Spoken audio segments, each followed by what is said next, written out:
नमस्कार मंडळी. तर बघा आज केलेला आहे आपण असे ब्रेड रोल. तर इथं फ्राय होत आहे आणि इथं मी करून ठेवलेला आहे. तर बघा किती छान झालेले आहेत, एकदम अशी क्रिस्पी, खूप छान गरम आहे. तर एक तुम्हाला मी फोडून दाखवते कसं केलेलं आहे ते. तर बघा असं झालेलं आहे, कारण एका हातात मला मोबाईल पकडून जमत नाही, तरी मी दाखवते तुम्हाला. तर ह्याच्यामध्ये मी टाकलेलं आहे शिमला मिरची, गाजर, पत्ताकोबी आणि फ्लावर, वटाणे, बटाटा, जेवढे भाज्या घरात आहेत ना तेवढे सगळ्या भाज्या टाकलेल्या आहेत. मुलांना कळणार पण नाही की आपण असं केलेलं आहे म्हणून, पण खायला खूप टेस्टी, लहानापासून मोठ्यांना खूप आवडेल असं झालेलं आहे ब्रेड रोल.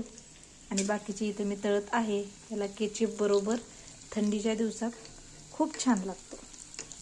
कशी वाटली रेसिपी नक्की कमेंट करून सांगा.